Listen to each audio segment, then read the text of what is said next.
당신은 지금 행복한가? 이 질문 앞에서 대부분의 사람들은 잠시 멈칫한다. 행복해야 할 이유는 많다. 가족도 있고, 직장도 있고, 먹을 것도 있다. 하지만 왜일까? 마음 한구석엔 늘 무언가 빠진 듯한 공허함이 자리하고 있다. 19세기 독일의 철학자 쇼펜하우어는 말했다. 인간의 삶은 본질적으로 고통이다. 그가 틀렸을까? 아니면 우리가 애써 외면하고 있는 진실을 꿰뚫어 본 것일까? 오늘 우리는 인간 내면의 가장 어두운 곳으로 들어간다. 그곳에서 당신은 마주하게 될 것이다. 지금까지 회피해왔던, 그러나 결코 사라지지 않았던 그 무게를. 새벽 6시 알람이 울린다. 한 남자가 침대에서 일어나 씻고 커피를 마시고 출근길에 오른다. 지하철 안에서 그는 스마트폰을 켠다. 뉴스, SNS, 메시지, 끊임없이 쏟아지는 정보들. 그는 무언가를 계속 확인한다. 마치 확인하지 않으면 뒤처질 것 같다는 불안감에 사로잡힌 듯. 회사에 도착하면 또 다른 전쟁이 시작된다. 마감, 회의, 평가, 경쟁 저녁이 되어 집에 돌아오면 그는 지쳐 있다. 하지만 쉴 수 없다. 내일도, 모레도, 그 다음 날도 똑같은 하루가 반복될 것이기 때문이다. 그리고 그는 생각한다. 나는 왜 이렇게 사는 걸까? 이것은 한 사람의 이야기가 아니다. 현대를 살아가는 수많은 사람들의 초상이다. 쇼펜하우어는 이렇게 말했다. 인간의 삶은 욕망과 권태 사이를 진동하는 시계추와 같다. 욕망이 채워지지 않으면 우리는 고통스럽다. 하지만 욕망이 채워지는 순간 그 기쁨은 금세 사라지고 공허함이 찾아온다. 그리고 우리는 다시 새로운 욕망을 찾아 나선다. 끝없는 반복, 끝없는 갈증. 마치 바닥에 구멍 난 항아리에 물을 붓는 것과 같다. 아무리 채워도 채워지지 않는다. 왜 인간은 이토록 불완전한 존재로 태어났을까? 고대 그리스 신화에는 시시포스라는 인물이 나온다. 그는 신들의 저주를 받아 영원히 바위를 산 정상으로 밀어 올려야 하는 형벌을 받았다. 하지만 바위가 정상에 다다르면 그것은 다시 아래로 굴러떨어진다. 그리고 시시포스는 다시 바위를 밀어 올린다. 영원히. 프랑스의 철학자 알베르 카미는 이 신화를 인간 삶의 은유로 보았다. 우리는 모두 시시포스다. 의미 없어 보이는 일상을 반복하며 끝없이 무언가를 향해 나아간다. 도착하면 다시 처음으로 돌아간다. 하지만 카미는 이렇게 덧붙였다. 우리는 시시포스를 행복하다고 상상해야 한다. 어떻게 그럴 수 있을까? 끝없는 반복 속에서 어떻게 행복을 찾을 수 있단 말인가? 쇼펜하우어는 인간의 욕망을 의지라고 불렀다. 이 의지는 눈에 보이지 않지만 우리 삶의 모든 순간을 지배한다. 배고프면 먹고 싶고, 외로우면 누군가를 만나고 싶고, 가난하면 돈을 원하고, 권력이 없으면 인정받고 싶어진다. 문제는 이 의지가 결코 만족을 모른다는 것이다. 한 가지를 얻으면 또 다른 것을 원한다. 승진하면 더 높은 자리를, 돈을 벌면 더 많은 돈을, 사랑을 얻으면 더 완벽한 사랑을 원한다. 인간은 만족하는 법을 모른다. 아니, 만족할 수 없도록 설계되어 있다. 불교에서는 이를 가래라 부른다. 가래는 목마름과 같은 욕망을 의미한다. 부처는 인간의 고통이 바로 이 가래에서 비롯된다고 보았다. 우리는 채울 수 없는 것을 채우려 하고 붙잡을 수 없는 것을 붙잡으려 한다. 그 과정에서 끝없는 괴로움이 생겨난다. 그래서 부처는 이렇게 가르쳤다. 욕망을 버리면 고통도 사라진다. 하지만 현대를 살아가는 우리에게 이 말은 너무나 멀게 느껴진다. 욕망을 버리라니. 그럼 대체 무엇을 위해 살라는 말인가?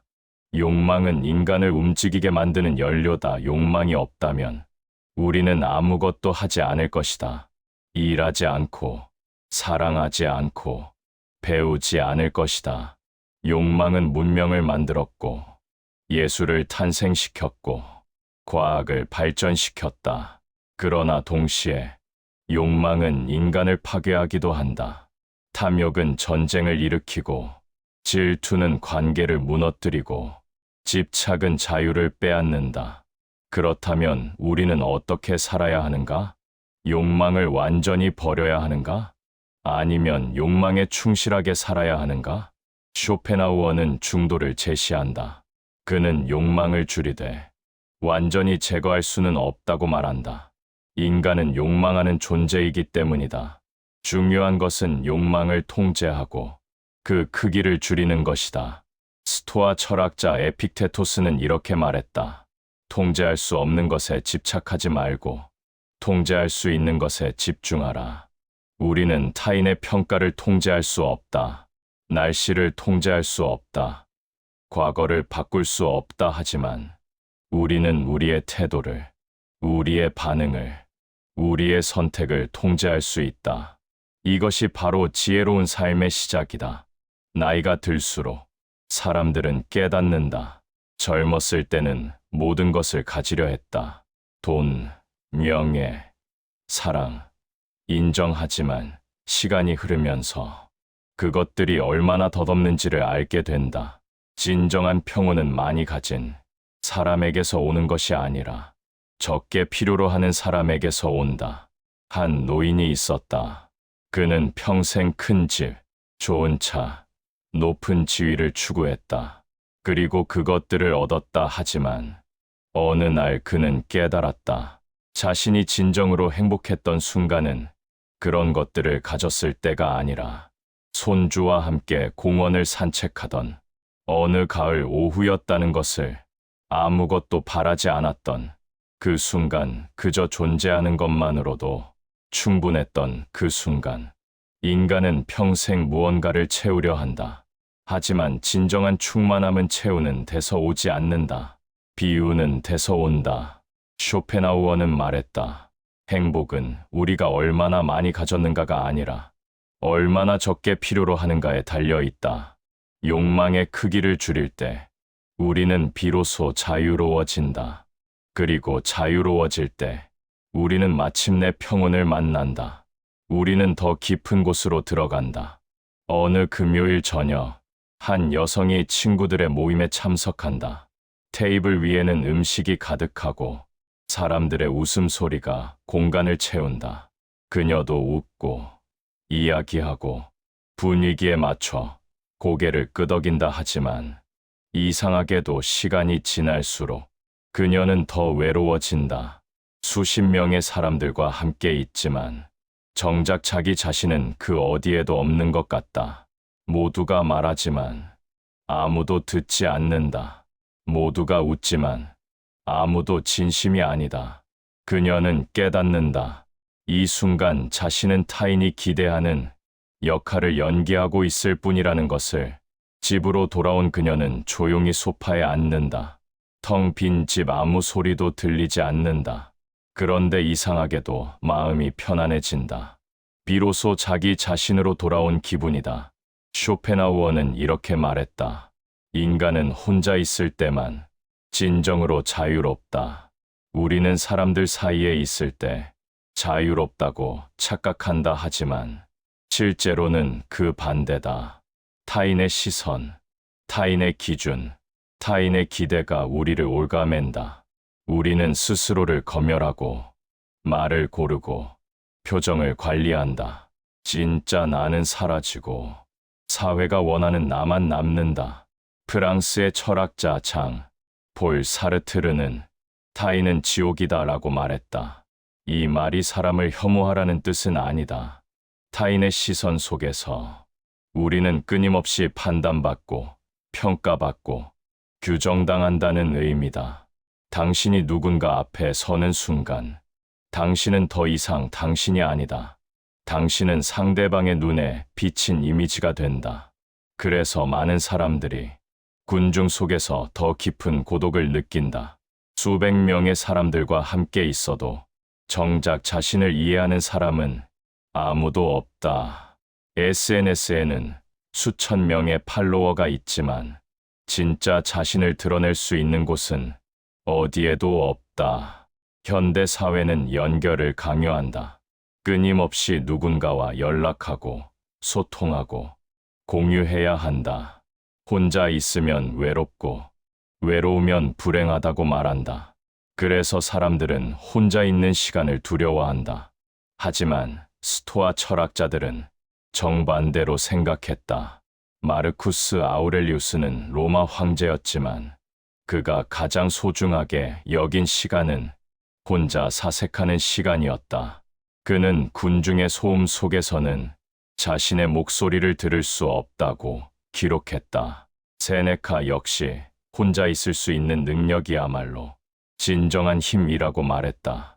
약한 사람은 끊임없이 타인을 필요로 하지만 강한 사람은 스스로와 함께할 수 있다. 고독은 외로움이 아니다.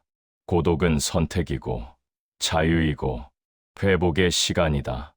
혼자 있을 때 우리는 비로소 자신의 생각을 정리할 수 있다. 타인의 목소리가 아닌 내 안의 목소리를 들을 수 있다. 세상이 원하는 나가 아닌 진짜 내가 누구인지 마주할 수 있다. 동양 철학에서도 고독의 가치를 높이 평가했다. 장자는 홀로 천지의 정신과 함께한다고 말하며 고독 속에서 우주와 하나 되는 경험을 강조했다. 불교의 수행자들은 산속 동굴에서 홀로 명상하며 깨달음을 얻었다. 왜일까? 왜 깨달음은 군중 속이 아닌 고독 속에서 찾아올까? 답은 간단하다. 깨달음은 외부에서 오는 것이 아니라 내면에서 발견되는 것이기 때문이다. 그리고 내면의 소리는 오직 고요 속에서만 들린다. 현대의 심리학 연구도 이를 뒷받침한다. 하버드 대학의 연구에 따르면 혼자 있는 시간을 가진 사람들이 더 창의적이고 더 깊은 사고를 하며 더 높은 자존감을 가진다고 한다. 반대로 끊임없이 사람들과 함께 있는 사람들은 타인의 의견에 쉽게 휩쓸리고 자신의 정체성을 잃어버리기 쉽다. 하지만 많은 사람들이 고독을 두려워하는 이유가 있다. 고독 속에서는 자신과 마주해야 하기 때문이다. 자신의 실패, 후회, 불안, 두려움과 마주해야 한다. 그것은 불편하고 고통스러운 과정이다. 그래서 사람들은 끊임없이 외부의 자극으로 그 시간을 채운다. TV를 켜고 스마트폰을 보고 음악을 들으며 침묵을 피한다. 쇼펜하우어는 이렇게 말했다. 평범한 사람들은 시간을 어떻게 보낼지 고민하지만 지혜로운 사람은 시간을 어떻게 쓸지 고민한다. 혼자 있는 시간은 낭비가 아니다. 오히려 가장 생산적인 시간이다. 그 시간 동안 우리는 자신을 돌아보고 방향을 재설정하고 내면의 힘을 회복한다. 나이가 들수록 사람들은 자연스럽게 혼자 있는 시간을 더 소중하게 여긴다. 젊었을 때는 많은 사람들과 어울리며 시끄럽게 지냈지만 나이가 들면서 진짜 중요한 것이 무엇인지 깨닫는다. 한 중년 남성이 있었다. 젊은 시절 그는 매일 밤 친구들과 어울렸다. 술자리, 모임, 약속으로 하루하루가 빼곡했다. 그렇게 사는 것이 인생을 즐기는 것이라 믿었다. 하지만 50대가 되자 그는 변했다. 주말이면 혼자 산책을 나가고 저녁이면 책을 읽으며 조용히 시간을 보냈다. 친구들은 그가 외로워졌다고 걱정했지만 정작 그는 이때가 인생에서 가장 평온한 시기라고 말했다. 이제야 내가 누군지 알 것 같아. 그의 말이었다. 진정한 성숙은 혼자 있을 수 있는 능력에서 시작된다. 타인의 인정 없이도, 타인의 시선 없이도 스스로 충만할 수 있는 능력.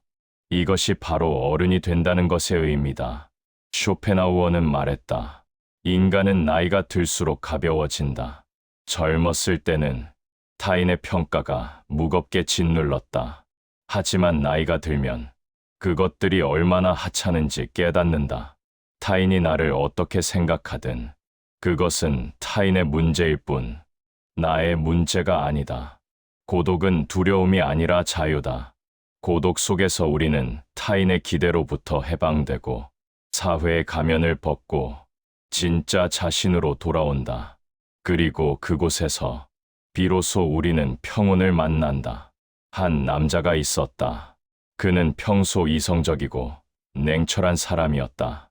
직장에서는 논리적으로 판단하고 감정에 휘둘리지 않으며 항상 계획대로 움직였다.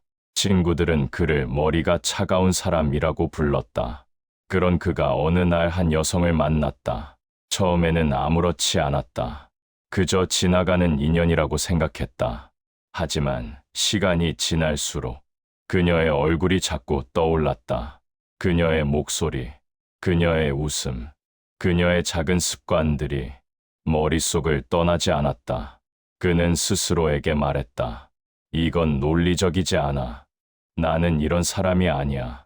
하지만 마음은 논리를 따르지 않았다. 밤에는 잠이 오지 않았고 낮에는 일에 집중할 수 없었다.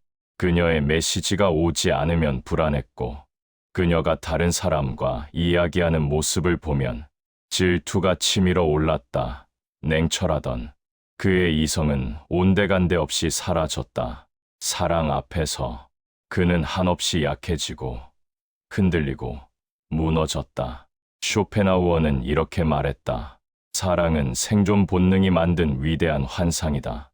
그는 사랑을 낭만적으로 보지 않았다. 오히려 사랑은 종족을 보존하려는 자연의 본능이 인간을 속이는 수단이라고 보았다. 우리가 사랑에 빠질 때 느끼는 황홀함, 열정, 집착은 모두 자연이 우리를 번식으로 이끌기 위해 만든 장치라는 것이다. 냉정하게 들리지만 어느 정도는 사실이다. 사랑에 빠진 사람의 뇌를 스캔하면 마약 중독자의 뇌와 비슷한 패턴을 보인다. 도파민이 폭발적으로 분비되고 이성을 담당하는 전두엽의 활동은 감소한다. 그래서 사랑에 빠진 사람은 합리적인 판단을 내리기 어렵다. 사랑은 맹목적이다라는 말은 과학적으로도 증명된 사실이다. 하지만 그렇다고 해서 사랑이 무의미한 것일까? 사랑이 단순히 본능의 속임수에 불과한 것일까? 쇼펜하우어는 비관적이었지만 다른 철학자들은 다르게 보았다. 플라톤은 사랑을 영혼이 자신의 반쪽을 찾는 과정이라고 말했다. 그에 따르면 인간은 원래 하나였지만 신에 의해 둘로 나뉘었고 평생 잃어버린 반쪽을 찾아 헤맨다는 것이다. 이 신화는 아름답다 하지만 동시에 위험하다. 왜냐하면 많은 사람들이 사랑을 통해 자신의 결핍을 채우려 하기 때문이다. 당신 없이는 살 수 없어. 이 말은 낭만적으로 들리지만 실제로는 불안의 표현이다. 상대방이 내 삶의 전부가 되는 순간 나는 자유를 잃고 집착에 사로잡힌다. 심리학자들은 이를 애착이라고 부른다. 건강한 애착은 사랑을 깊게 만들지만 불안정한 애착은 사랑을 지옥으로 만든다. 상대방의 작은 행동 하나하나에 민감해지고 끊임없이 확인하고 의심하고 집착한다. 왜 연락이 늦어? 누구랑 있었어? 나를 정말 사랑하는 거야? 이런 질문들은 사랑에서 비롯된 것이 아니라 불안에서 비롯된 것이다. 사랑이 불안을 동반하는 이유는 간단하다. 사랑은 우리에게 무언가 소중한 것을 주지만 동시에 그것을 잃을 수도 있다는 두려움을 함께 준다. 아무것도 가지지 않은 사람은 잃을 것도 없다 하지만 사랑하는 사람이 생기는 순간 우리는 취약해진다. 상대방이 떠날까봐, 상대방이 나를 사랑하지 않을까봐, 상대방이 다른 사람을 좋아할까봐 끊임없이 불안하다. 그래서 쇼펜하우어는 사랑은 행복보다 불행을 더 많이 가져온다고 말했다. 하지만 그럼에도 불구하고 인간은 사랑을 멈출 수 없다 왜일까? 왜 우리는 사랑이 우리를 아프게 할 것을 알면서도 계속 사랑하는 걸까? 답은 간단하다. 사랑은 인간을 가장 살아있게 만드는 감정이기 때문이다. 사랑할 때 우리는 평소보다 더 많이 느끼고, 더 깊이 생각하고, 더 강렬하게 산다. 사랑은 우리를 흔들지만 동시에 우리를 깨어나게 만든다. 독일의 시인 라이너 마리아 릴케는 이렇게 말했다. 사랑은 두 개의 고독이 서로를 보호하고, 경계하고, 인사하는 것이다. 진정한 사랑은 상대방을 소유하는 것이 아니라 상대방의 고독을 존중하는 것이다. 상대방을 나의 일부로 만들려 하지 않고 독립된 개인으로 인정하는 것이다. 하지만 이것은 말처럼 쉽지 않다. 사랑에 빠지면 우리는 상대방과 하나가 되고 싶어 한다. 모든 것을 공유하고 모든 순간을 함께하고 싶어 한다. 하지만 역설적이게도 너무 가까워지려 할수록 관계는 질식한다. 건강한 사랑은 적절한 거리를 유지한다. 쇼펜하우어는 고슴도치의 딜레마라는 비유를 들었다. 추운 겨울, 고슴도치들은 서로의 체온으로 따뜻해지려고 가까이 다가간다 하지만 너무 가까워지면 서로의 가시에 찔려 아프다. 그래서 적절한 거리를 찾을 때까지 가까워졌다. 멀어졌다를 반복한다. 인간의 사랑도 마찬가지다. 너무 멀면 외롭고 너무 가까우면 상처받는다. 그 사이에서 균형을 찾는 것이 사랑의 지혜다. 나이가 들수록 사람들은 사랑의 본질을 깨닫는다.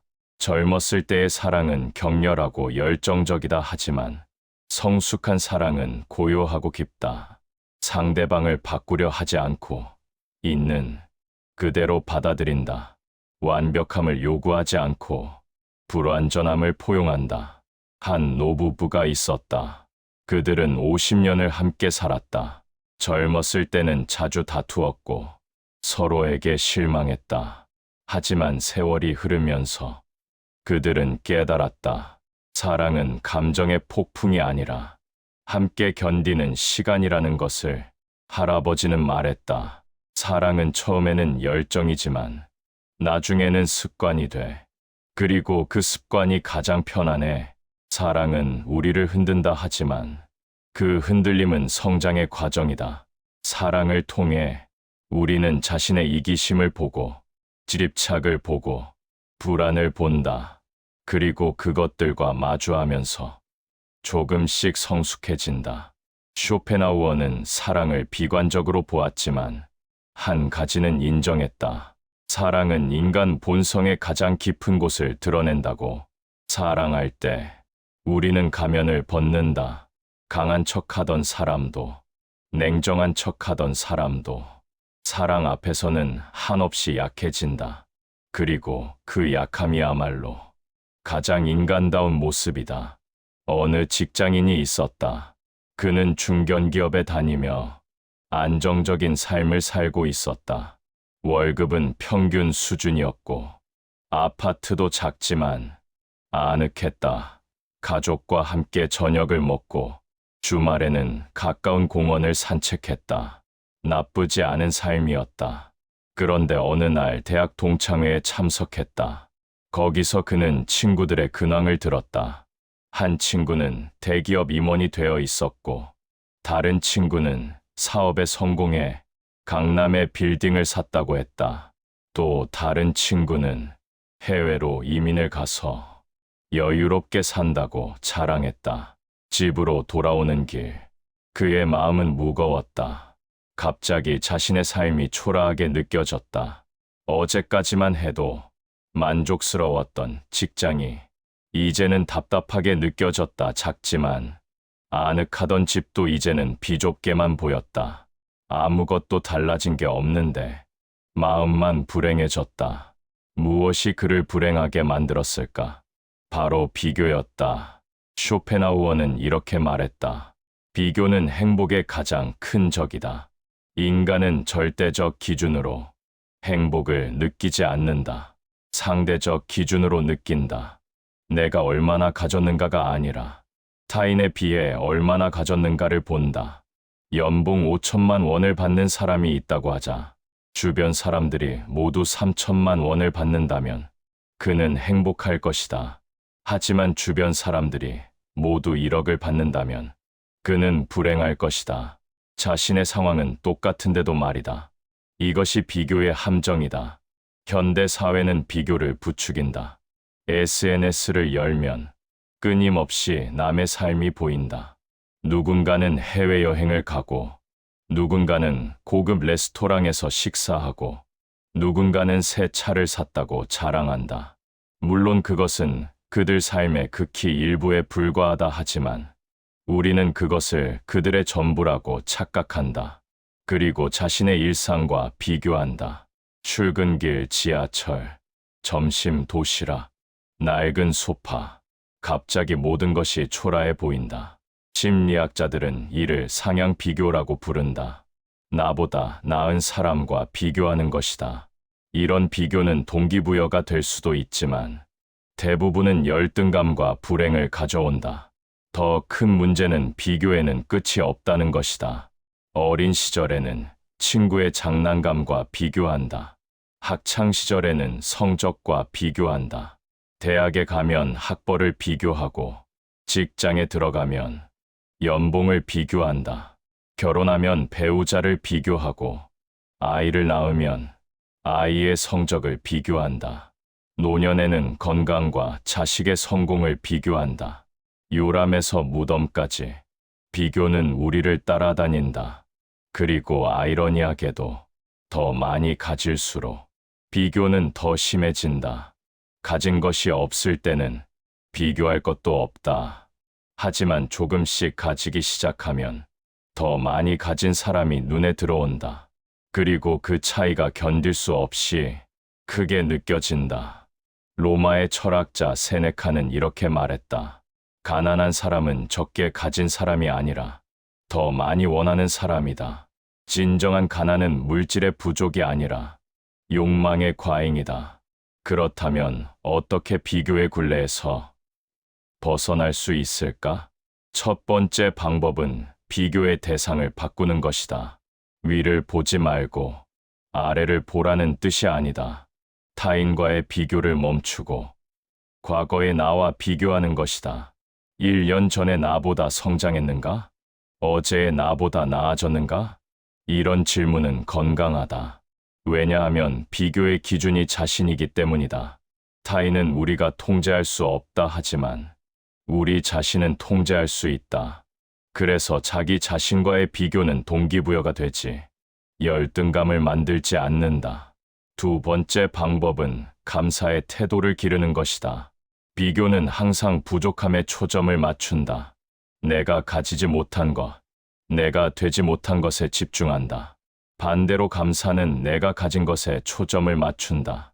스토아 철학자 에픽테토스는 부자는 많이 가진 사람이 아니라 감사할 줄 아는 사람이다라고 말했다. 한 연구 결과가 있다. 매일 밤 자기 전에 감사한 일, 3가지를 적은 사람들은 그렇지 않은 사람들보다 행복도가 크게 증가했다고 한다. 단순한 행동이지만 시선을 바꾸는 효과가 있었다. 세 번째 방법은 삶을 단순하게 만드는 것이다. 쇼펜하우어는 단순함은 지혜의 증거다라고 말했다.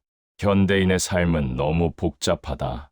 너무 많은 선택지, 너무 많은 소유물, 너무 많은 욕망으로 가득하다. 그리고 그 복잡함 속에서 우리는 길을 잃는다. 미니멀리즘이라는 철학이 최근 주목받는 이유도 여기에 있다. 불필요한 것을 덜어내고 정말 중요한 것에만 집중하는 삶. 그런 삶을 사는 사람들은 물질은 적지만 마음은 가볍다. 불교에서는 이를 무소유라고 표현한다. 법정 스님은 가진 것이 많을수록 자유는 줄어든다고 말했다. 소유는 책임과 집착을 동반한다. 큰 집을 사면 관리해야 하고, 비싼 차를 사면 긁힐까봐 조심해야 하고, 많은 옷을 사면 입을 옷을 고르는데 시간을 허비한다. 반대로 적게 가진 사람은 자유롭다. 배낭 하나로 세계를 여행하는 사람들이 있다. 그들은 큰 집도, 고급 차도, 명품 옷도 없다 하지만 그들의 얼굴에는 웃음이 가득하다. 왜일까? 그들은 비교하지 않기 때문이다. 남이 무엇을 가졌는지에 관심이 없다. 자신이 원하는 삶을 살고 있기 때문에 만족한다. 노자는 만족할 줄 아는 사람은 항상 만족한다고 말했다.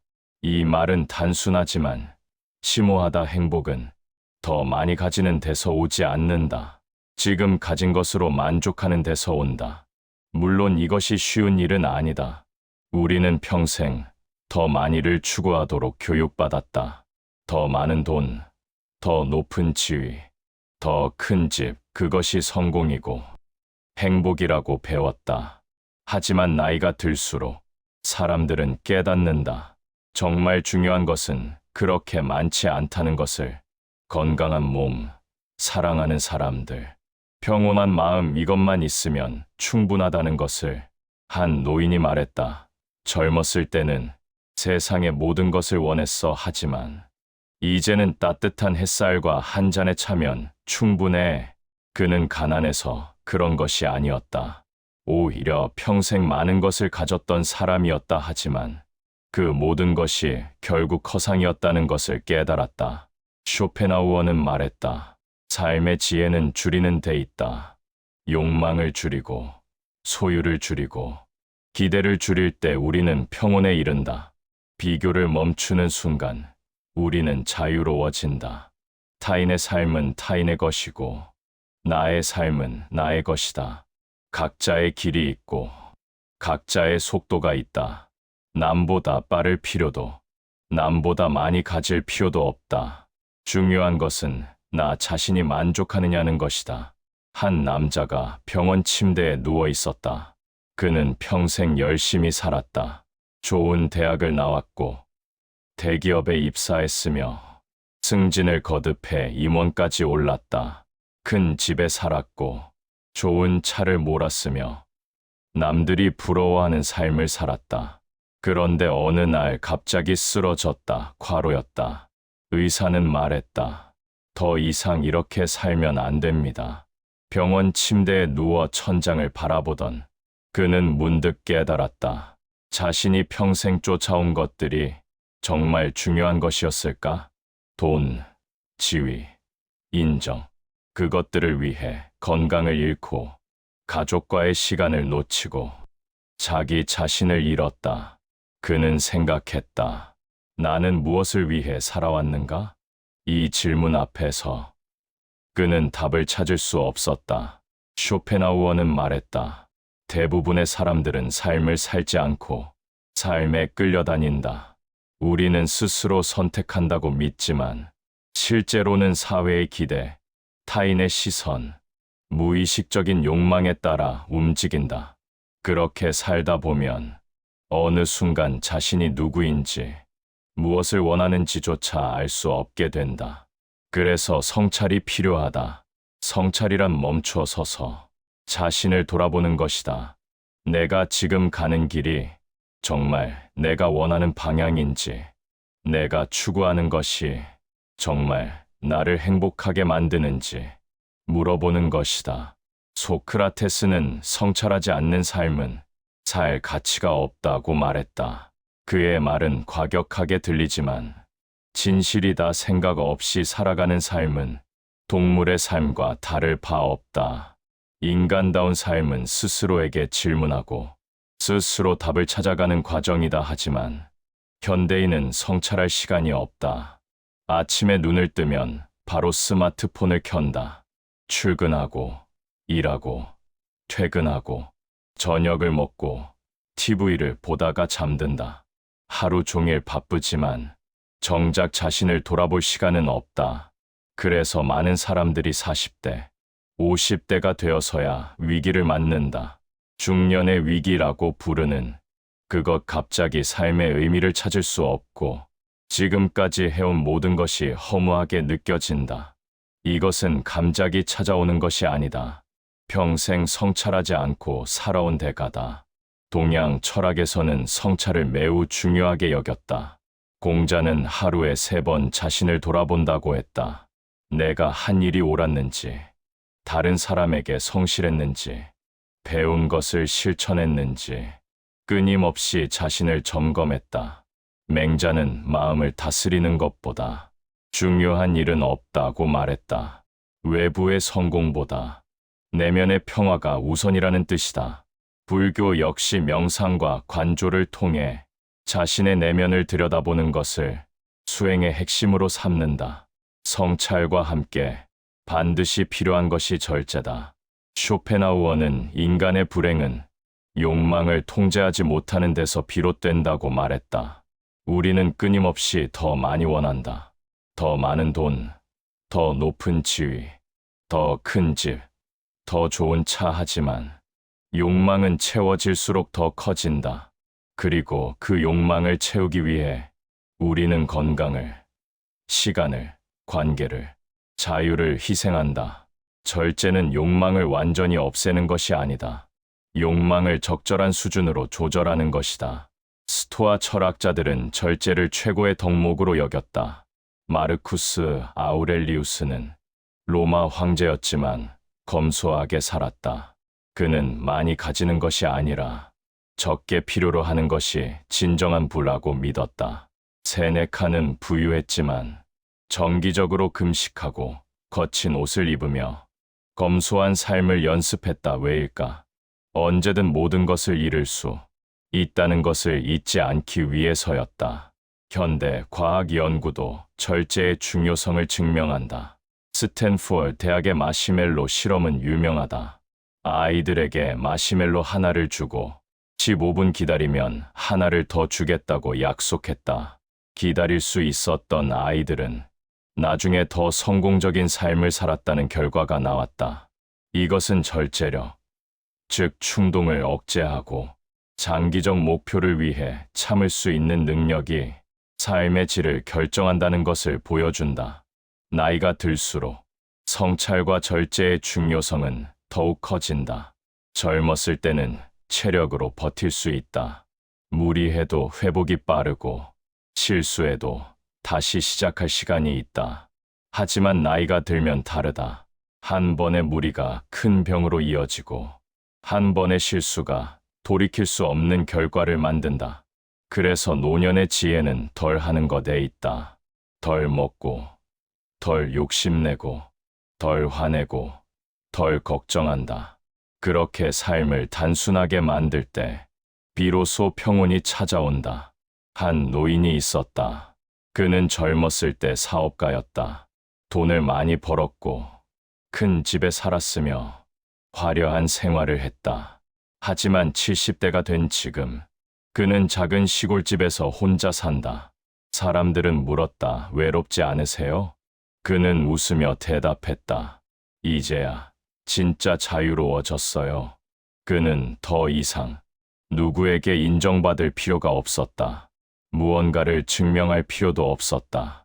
그저 아침에 일어나 차를 마시고 책을 읽고 산책하는 것만으로 충분했다. 쇼펜하우어는 말했다. 행복은 외부 환경이 아니라 태도에서 비롯된다. 같은 상황에서도 어떤 사람은 불행하고 어떤 사람은 행복하다. 차이는 무엇일까? 바로 마음가짐이다. 통제할 수 없는 것에 집착하는 사람은 평생 불행하다. 하지만 통제할 수 있는 것, 즉 자신의 태도와 반응에 집중하는 사람은 어떤 상황에서도 평온을 유지할 수 있다.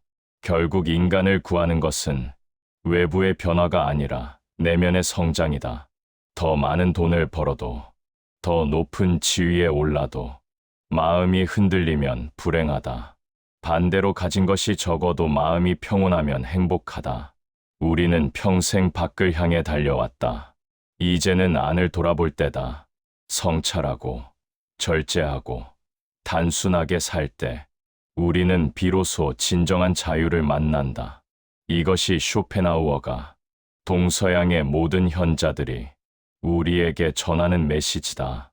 나이 들수록 중요한 것은 많이 가지는 것이 아니라 마음을 다스리는 것이다.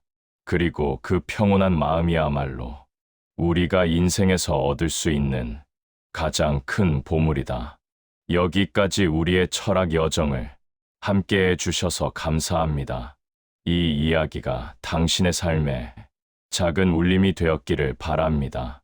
오늘 하루 잠시 멈춰 서서 자신을 돌아보는 시간을 가져보시기 바랍니다. 이 채널이 도움이 되셨다면 구독과 좋아요 부탁드립니다. 여러분의 응원이 더 깊은 이야기를 나누는 힘이 됩니다. 다음에도 삶의 본질을 탐구하는 이야기로 찾아뵙겠습니다.